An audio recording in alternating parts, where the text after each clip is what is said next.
അങ്ങനെ ചെയ്താൽ തെക്കേ ഇന്ത്യയുടെ പ്രധാനമന്ത്രിയാവാൻ സാധിക്കുമെന്ന് പറഞ്ഞ് പാവം പിടിച്ച ദ്വിമാറനെ ഏതോ സാമദ്രോഹിയായിട്ടുള്ള ഉപദേശകൻ ചുമ്മാ സൂമ്പിച്ചു വിട്ടുവെന്നാണ് ഈ പോങ്ങനെ തോന്നുന്നത്. ഉച്ചക്കഞ്ഞി കൊടുക്കാൻ പോലും പാങ്ങില്ലാത്ത ഈ സർക്കാർ നമ്മുടെ കുട്ടികൾക്ക് സൂമ്പ കൊണ്ട് കോരി ആരോഗ്യമൂട്ടും എന്ന് കരുതുന്നത് ഒട്ടും തന്നെ ബുദ്ധിയല്ല എന്നുള്ളതാണ് പോങ്ങന്റെ ഒരു വിചാരം. അതായത് യോഗയെ സൂമ്പിക്കാൻ ഇറങ്ങിയ സർക്കാരിനെ സമസ്ത സൂമ്പിച്ചുവെന്ന് സാരം. നമ്മുടെ സ്കൂളുകളിൽ ഈ സൂമ്പ കൊണ്ടുവരാൻ സർക്കാർ ആലോചിച്ചതേ ഉള്ളൂ, സമസ്ത കേരളം സോംബികളെ പോലെ പെരുമാറാൻ തുടങ്ങി. മതത്തൊപ്പിക്ക് കീഴിൽ കഴിയുന്ന വൃദ്ധ മതസ്ഥർ മാത്രമല്ല കേട്ടോ, നല്ല ശിമിട്ടൻ മൂരിക്കുട്ടനെ പോലെ നാട്ടാരുടെ കാണുക മതേതരത്വം കുലുക്കിക്കൊണ്ട് ഈ ഹരിത കേരളത്തിലൂടെ ചുരമാന്തി നടക്കുന്ന കിളിന്തും മതക്കിടാങ്ങൾ വരെ സൂമ്പയ്ക്കെതിരെ സോംബികളായി എന്നതാണ് ഭാവി കേരളത്തിന് നേരിടാനുള്ള ഏറ്റവും വലിയ അപകടം. മതത്തൊപ്പി ചുവട്ടിലെ പ്രാകൃത ജീവിതം ചത്തുതീർന്നാൽ പോലും ഹരിത കേരളം മതബാധയിൽ നിന്ന് ഒഴിയില്ല എന്നാണ് നമ്മൾ മനസ്സിലാക്കേണ്ടത്. 35 കൊല്ലങ്ങൾക്ക് മുൻപ് സൂമ്പ എന്ന് പറയുന്ന വ്യായാമ നൃത്തം ഇന്നീ കാണുന്ന നിലയിൽ ചിട്ടപ്പെടുത്തിയത് ഒരു കൊളംബിയൻ ഡാൻസറാണ് എന്ന് പോങ്ങന് മനസ്സിലാക്കാൻ സാധിച്ചിട്ടുണ്ട്. സൂമ്പ നൽകുന്ന ശാരീരിക മാനസിക ഗുണങ്ങളെപ്പറ്റി പറയണമെങ്കിൽ പോങ്ങനൊരു പൂമരനാവണം. തൽക്കാലം അതിന് താല്പര്യമില്ല. സൂമ്പയെപ്പറ്റി കൂടുതൽ എന്തെങ്കിലും അറിയേണ്ടവർ, അറിയാത്ത ആരെങ്കിലും ഉണ്ട് എന്നുണ്ടെങ്കിൽ, അറിയണമെന്ന് ആഗ്രഹമുണ്ടെങ്കിൽ സ്വന്തം നിലയിൽ വിക്കിപീഡിയ സന്ദർശിക്കുന്നതാണ് ബുദ്ധി. പോങ്ങനെന്ന് പറയാനുള്ളത് വേറെ ചിലതാണ്. കുട്ടികളുടെ മാനസിക സമ്മർദ്ദം കുറയ്ക്കുക, ഒട്ടും വിരസമാകാത്ത നിലയിൽ സംഗീതത്തിന്റെ അകമ്പടിയോടുകൂടി കുട്ടികളെ കൊണ്ട് വ്യായാമിപ്പിക്കുക, ഇതൊക്കെ ലക്ഷ്യമിട്ടാണ് ഈ കൊളംബിയൻ വ്യായാമ സമ്പ്രദായം സ്കൂളുകളിൽ ഏർപ്പെടുത്താൻ നമ്മുടെ സർക്കാർ തീരുമാനിച്ചതെന്നാണ് കേൾവി. അതെന്തായാലും അതോടെ സമസ്ത കേരളത്തിലെ മതസ്ഥരെല്ലാം കൂടി ധർമ്മഭയത്തോടെ ചാടി വീണു. സൂമ്പ ഡാൻസ് നാടിന് ധാർമ്മികമായിട്ടുള്ള മൂല്യച്യുതി പകരുമെന്ന് ഒരു മതത്തൊപ്പിയൻ ഏഷ്യാനെറ്റിലിരുന്ന് പറഞ്ഞത് കേട്ട് ഈ പോങ്ങൻ തരിച്ചുപോയി. ഒട്ടകനാടൻ മതത്തിലേക്ക് പരിവർത്തനപ്പെട്ട് മതസ്ഥനായിട്ടുള്ള ഒരുപക്ഷെ ഏതാനും തലമുറകൾക്കപ്പുറത്തേക്ക് ഇങ്ങനെ ഒന്ന് എത്തി നോക്കിയാൽ ഒരു എക്സ് ഹിന്ദു എന്ന് കാണാവുന്ന ഒരുവനാണ് മതത്തൊപ്പിക്ക് ചുവട്ടിലിരുന്ന് ധർമ്മത്തെ പറ്റിയും മറ്റും അങ്ങനെ അങ്ങോട്ടേക്ക് പൂരാ കുരകുരയ്ക്കുന്നത്. ഒന്ന് ആലോചിച്ച് നോക്കണേ, രസം. ഈ ബോളിവുഡ് മുൻ നടനായിട്ടുള്ള ധർമ്മേന്ദ്ര എന്ന് കേട്ടാൽ പോലും സനാതന ധർമ്മം എന്ന് മനസ്സിലാക്കി ഒരുമാതിരി പേ പിടിച്ച പോലെ നാവാട്ടുന്ന മതഭ്രാന്തന്മാർ ഒത്തൊരുമയോടുകൂടി ധർമ്മം സംരക്ഷിക്കാൻ ഇറങ്ങിയാൽ ആരായാലും ഞെട്ടിത്തിരിച്ചു പോകില്ലേ? ധർമ്മത്തെപ്പറ്റി ചിന്തിക്കാനും പറയാനും പാകത്തിന് മതസ്ഥരെ പരുവപ്പെടുത്താൻ എന്തു പ്രകോപനമാണ് സൂമ്പ പുറത്തെടുത്തതെന്ന് പോകാൻ അറിയില്ല. സംഗതി എന്തു തന്നെയായാലും സൂമ്പ ഡാൻസ് എങ്ങനെയാണ് നാടിന്റെ മൂല്യച്യുതിക്ക് കാരണമാവുന്നതെന്നറിയാൻ ഞാൻ ആ മതസ്ഥൻ പറയുന്നത് മുഴുവനായും കേട്ടു. അതുകൊണ്ട് തൊപ്പിക്കാരൻ മതവൃദ്ധന്റെ ആ ആശങ്ക അതെന്താണ് എന്ന് തീർച്ചയായിട്ടും പോകാൻ മനസ്സിലാക്കാനും സാധിച്ചു. ആൺകുട്ടികളും പെൺകുട്ടികളും ഒരുമിച്ചാണ് സൂമ്പ കളിക്കുന്നത്. അതുമാത്രമാണ് ആ മതവൃദ്ധന്റെ ധർമ്മപ്രേമത്തിന് അടിസ്ഥാനം. അതിന് അയാളെ കുറ്റം പറഞ്ഞിട്ട് കാര്യവുമുണ്ടെന്ന് തോന്നുന്നില്ല. ആൺകുട്ടിയും ചേർന്ന് സൂമ്പിക്കുന്ന കളി അതുമാത്രമേ ഇഹലോകത്തുള്ളൂ എന്നതാവാം ആ മതവൃദ്ധന്റെ അനുഭവ പരിചയം. ഏത് അതുകൊണ്ട് തന്നെ ആ മതസ്ഥന്റെ അത്തരം ആശങ്കയെ പോങ്ങൻ വകവയ്ക്കാൻ തയ്യാറാണ്. തീർച്ചയായിട്ടും വകവയ്ക്കാൻ തയ്യാറാണ്. എന്നാൽ അവതാരകന്റെ ഒരു ചോദ്യത്തിന് അയാൾ പറഞ്ഞ മറുപടി അത് തീർച്ചയായിട്ടും പ്രബുദ്ധ കേരളം വളരെ ഗൗരവത്തോടുകൂടി കേൾക്കേണ്ടത് തന്നെയാണ്. അതായത് ഇത് അധ്യാപകർ കുട്ടികളിൽ അടിച്ചേൽപ്പിക്കുന്നില്ലല്ലോ. കുട്ടികളെ സൂമ്പ കളിപ്പിക്കാൻ താല്പര്യമില്ലാത്ത രക്ഷകർത്താക്കൾക്ക് അവരുടെ കുട്ടികളെ ഇതിൽ പങ്കെടുപ്പിക്കാതിരിക്കാനുള്ള അവകാശമുണ്ടല്ലോ. തീർച്ചയായിട്ടും ആ അവകാശം നിങ്ങൾ വിനിയോഗിച്ചാൽ പോരെ എന്നാണ് അവതാരകൻ ചോദിക്കുന്നത്. അപ്പോൾ മതസ്ഥൻ പറഞ്ഞ ആ മറുപടിയാണ് വാസ്തവത്തിൽ അപകടം. അതായത് പ്രാകൃത ബുദ്ധനായിട്ടുള്ള ആ വൃദ്ധ മതയോളി പറഞ്ഞത് അങ്ങനെ ചെയ്താൽ അത് അവരുടെ കുട്ടികൾക്ക് മനപ്രയാസമുണ്ടാക്കുമെന്നും അതുപോലെ തന്നെ മറ്റു കുട്ടികളിൽ നിന്ന് വേർതിരിച്ച് നിർത്തുന്ന ഒരു ചിന്ത അത് അവരുടെ കുട്ടികളിൽ ഉണ്ടാക്കുമെന്നുമാണ്. താടിക്ക് നല്ല തട്ടുകൊടുത്തല്ലേ ആ മതമൈരനെ ഈ നാട് ആദരിക്കേണ്ടത് അല്ലേ? പരമാദരണീയനായിട്ടുള്ള പരനാറി പറഞ്ഞതിന് ഒറ്റ അർത്ഥമേ ഉള്ളൂ, ഒരൊറ്റ അർത്ഥം. അതായത് ഞമ്മന്റെ കുട്ടികൾക്ക് തുള്ളാൻ പറ്റാത്ത കളി കാപ്പി റൂട്ടികളും ഇവിടെ കളിക്കണ്ട, അതാണ് അതിന്റെ അർത്ഥം. വാസ്തവത്തിൽ ഇതല്ലേ ഫാസിസം? നമ്മുടെ ദ്വിമാറ മരമന്നന്റെ മകളുടെ അന്തപുരത്തിൽ ഒട്ടകനാടൻ മതത്തിലെ ഒരു പരിവർത്തിത അനുയായി അന്തി ഉറങ്ങുന്നുണ്ട് എന്ന് വെച്ചുകൊണ്ട് ഈ നാട് ഒരു മതരാഷ്ട്രമൊന്നും ആയിട്ടില്ലല്ലോ അല്ലേ? നിലവിലെങ്കിലും അതോ ആയോ? ആയിട്ടും ഈ പോങ്ങൻ അറിയാത്തതാണോ? അങ്ങനെയാണെങ്കിൽ എനിക്കൊന്നും പറയാനില്ല. അങ്ങനെ അല്ല എന്നുണ്ടെങ്കിൽ ജനാധിപത്യ ബുദ്ധിയും പുരോഗമന ബോധവുമൊക്കെ ഉണ്ട് എന്ന് അവകാശപ്പെടുന്ന പ്രബുദ്ധ കേരളത്തിന് അംഗീകരിക്കാൻ പറ്റുന്ന ഒരു ആവശ്യമാണോ ആ മതവൃദ്ധൻ ഉന്നയിച്ചത്? ഞമ്മന്റെ കുട്ടികൾക്ക് പാടില്ലാത്തത് കാപ്പി റൂട്ടികൾക്കും പാടണ്ടെന്ന് അല്ലേ? നല്ല തല്ല്, അല്ലെങ്കിൽ വേണ്ട, തല്ല് വേണ്ട, കുറച്ചുകൂടി ഇളതായ ഒരു നല്ല നുള്ള് ഓൻ്റെ ഒക്കെ ചന്തിക്ക് കൊടുക്കേണ്ടതല്ലേ? ഇവിടുത്തെ സാംസ്കാരിക നായകൾ എന്തുകൊണ്ട് പ്രതിഷേധ സൂചകമായി ഒന്നും മോങ്ങുന്നു പോലുമില്ല? അതാണ് എനിക്ക് മനസ്സിലാവാത്തത്. അതുപോലെ മറ്റൊന്നുകൂടി ഈ മതക്കഴുത പറഞ്ഞല്ലോ അല്ലേ? ഈ മതക്കഴുത പറഞ്ഞല്ലോ, അതായത് സൂംബിയിൽ പങ്കെടുക്കാതെ മാറി നിന്നാൽ വേർതിരിച്ച് നിർത്തി എന്ന് പറയുന്ന ഒരു പ്രയാസം ഞങ്ങളുടെ കുട്ടികൾക്ക് ഉണ്ടാവുമെന്ന്. അതായത് മറ്റു കുട്ടികൾ സൂംബ കളിക്കുന്ന കുട്ടികളെ കണ്ട് നോക്കി ഈ കളിക്കാത്ത കുട്ടികൾക്ക് വിഷമം തോന്നും.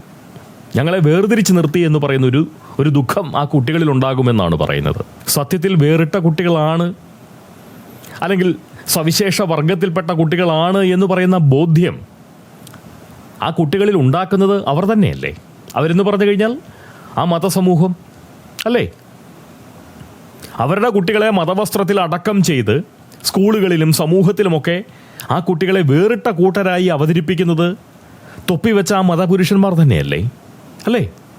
പിന്നെ ഈ ഒരു കാര്യത്തിൽ മാത്രം സ്വന്തം മതവും പ്രദർശിപ്പിച്ചുകൊണ്ട് കൊച്ചുനാൾ മുതലേ ഈ കുഞ്ഞുങ്ങൾ മതവസ്ത്രത്തിനകത്ത് അങ്ങനെ അങ്ങോട്ട് നടക്കുന്നത് ചോയ്സ് ആണെന്ന് പോലും നിങ്ങളൊക്കെ പറഞ്ഞു കേൾക്കുന്നുണ്ട്. എന്താണ് മനസ്സിലായിട്ടില്ല എന്ന് പറഞ്ഞാൽ സ്വന്തം തിരഞ്ഞെടുപ്പാണെന്നല്ലേ?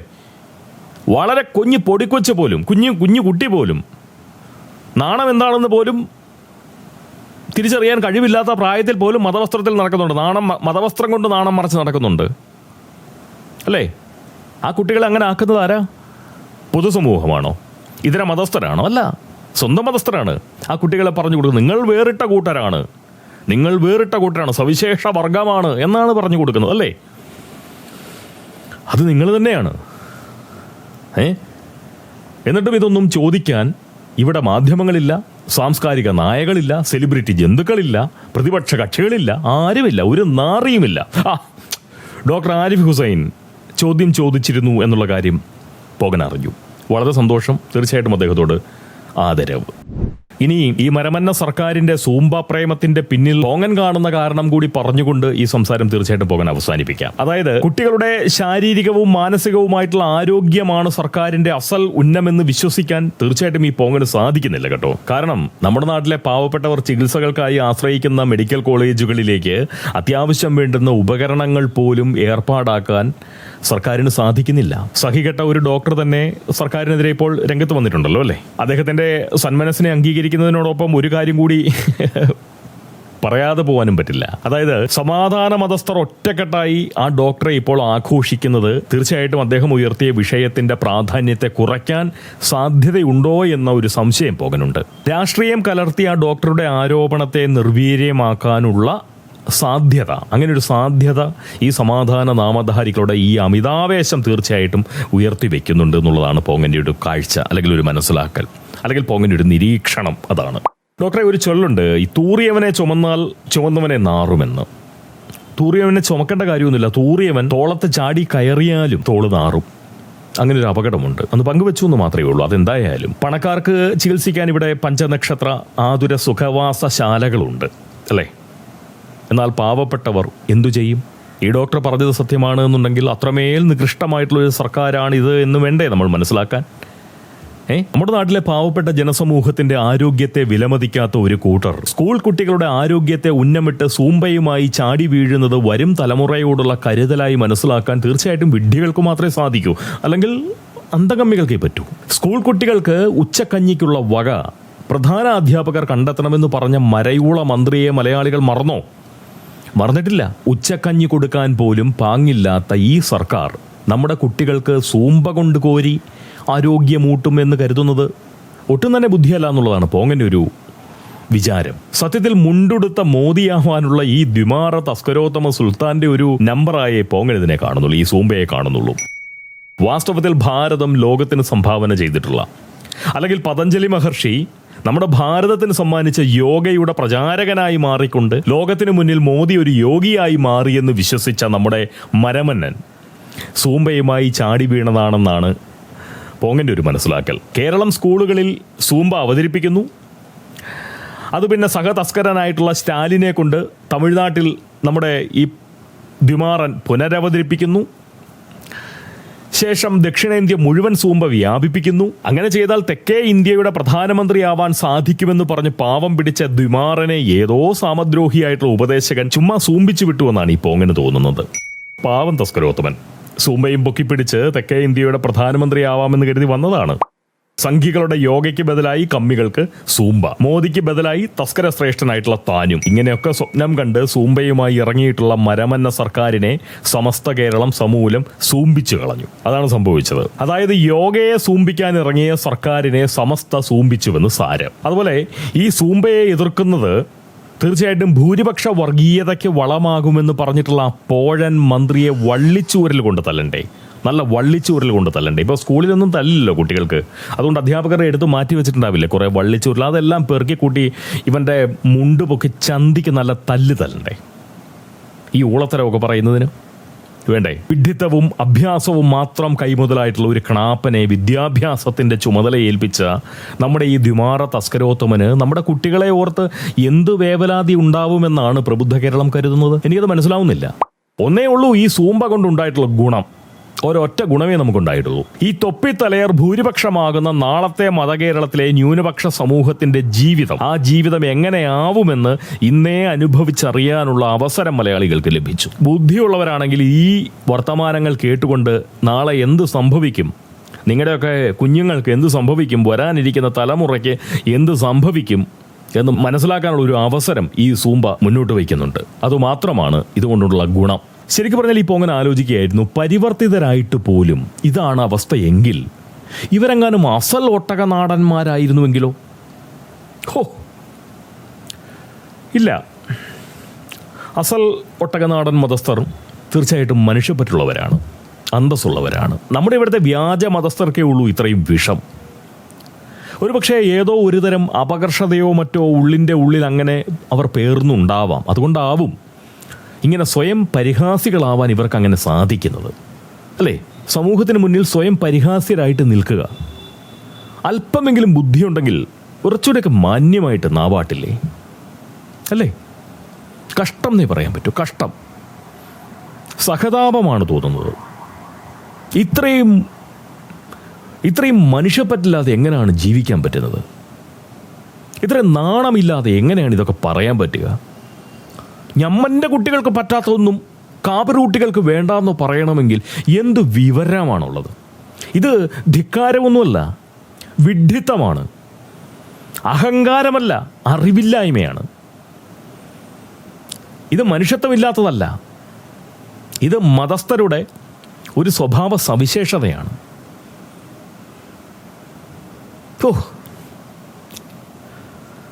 ഈ ഡിജിറ്റൽ യുഗത്തിലും ഇങ്ങനെ ജീവിക്കാൻ പറ്റുന്നുണ്ട് എന്നുണ്ടെങ്കിൽ എത്ര തലമുറയാണ് ഇതുപോലുള്ള ഒരു വിഡ്ഢിത്തം പകർന്നു കൊടുത്ത് സ്വയം പരിഹാസ്യരായി ഇങ്ങനെ നിലനിന്ന് പോകാൻ കഴിയുന്നത്? എത്ര വൃത്തിയായിട്ടാണ് വിഡ്ഢിത്തം വിളമ്പിക്കൊണ്ടിരിക്കുന്നത്, എത്ര മനോഹരമായിട്ടാണ് നാറിത്തരം പറഞ്ഞുകൊണ്ടിരിക്കുന്നത്. അത് മതവൃദ്ധർ മാത്രമല്ല, ചെറുപ്പക്കാരും അത് ഏറ്റുപറയുന്നു എന്നുള്ളതാണ്. അപ്പോൾ ഇവർക്ക് കിട്ടുന്ന ഈ ഒരു ശിക്ഷണം എത്രത്തോളം അപകടം പിടിച്ചതെന്നാണ് ആരും അത് ചിന്തിക്കുന്നില്ല. 18 വയസ്സുവരെ ഒരു കുഞ്ഞിൻ്റെയും തലയിലേക്ക് മതം കുത്തിവെക്കില്ല എന്ന് പറയുന്ന തീരുമാനമാണ് ആദ്യം എടുക്കേണ്ടത്. സൂംബയല്ല ആദ്യം വേണ്ടത്. 18 വയസ്സുവരെ ഒരാളിൽ പോലും മതം കുത്തിവെക്കില്ല, മതം പഠിപ്പിക്കില്ല എന്ന് പറയുന്ന തീരുമാനം. ഇതൊരു മതേതര രാഷ്ട്രമാണ്. തീർച്ചയായിട്ടും അങ്ങനെ തന്നെ. മതേതര രാഷ്ട്രം എന്ന് പറഞ്ഞാൽ ഏത് മതസ്ഥർക്കും എന്ത് തോന്നിവാസവും കാണിക്കാമെന്നുള്ളതല്ല. മനുഷ്യത്വത്തിന് താഴെ മതി മതത്വം. അങ്ങനെ വേണം. അല്ലാതെ ഏത് മതസ്ഥർക്കും എന്ത് തോന്നിവാസവും, ഏത് മനുഷ്യർക്കും ഏതെ കുതിര കയറാൻ പറ്റുക, അവനവൻ്റെ മതം കഴിഞ്ഞ് മറ്റെന്തോ ഉള്ളൂ, ഞങ്ങളുടെ മതത്തിന് വേണ്ടാത്തത് നിങ്ങളും പാടില്ല, അതെന്തൊരു മര്യാദകേടാണ്. ഞങ്ങളുടെ കുട്ടികളെ വിടില്ല ഈ പരിപാടിക്കെന്ന് പറയുന്നത് മനസ്സിലാക്കാം. ഞങ്ങളുടെ കുട്ടികളെ വിടാനും പറ്റില്ല, നിങ്ങളിത് നടത്താനും പറ്റില്ല എന്ന് പറയുന്നത് തോന്നിവാസമല്ലേ? അടിച്ച് ചന്തി പൊട്ടിക്കേണ്ട പണിയല്ലേ? അത് പറയാൻ എന്താ മടിക്കുന്നേ? ഈ ഉണ്ണാക്കന്മാർക്കൊക്കെ വാ തുറക്കാൻ അവസരം ആരാ കൊടുക്കുന്നത്? ഈ ചാനലിൽ ഇതുപോലുള്ള മതത്തൊപ്പിയന്മാർ എന്തിനാണ് വിളിച്ച് കയറ്റുന്നത്? ഇവന്മാരുടെ കാര്യങ്ങൾ ഒരു പൊതു ഇടത്തിലൂടെ പറയേണ്ട ആവശ്യമില്ലെന്നേ. സാമൂഹ്യ മാധ്യമങ്ങളുണ്ടല്ലോ, ഉപയോഗിക്കട്ടെ. ഇതുപോലുള്ള തെമ്മാടികളെ പിടിച്ച് വർത്തമാനം പറയിപ്പിക്കുന്നത് ചാനലിലിട്ട് വെറുതെ ബിപിയുടെ മരുന്ന് മേടിച്ച് കാശ് കളയുകയാണ് മനുഷ്യൻ. എനിക്ക് ഈ ഏഷ്യാനെറ്റിൽ ഇവൻ ഇരുന്ന ആ കൊണപ്പൻ അവൻ പറയുന്നത് കേട്ടിട്ട് എനിക്ക് അവൻ്റെ രോമകൂപങ്ങൾ ഓരോന്നായിട്ട് പിഴുത് ഇങ്ങനെ എടുക്കാൻ തോന്നിപ്പോയി. വൃത്തികെട്ടവൻ, വെഡ്ഡി, അവൻ്റെ അമ്മൂമ്മയുടെ കൊത.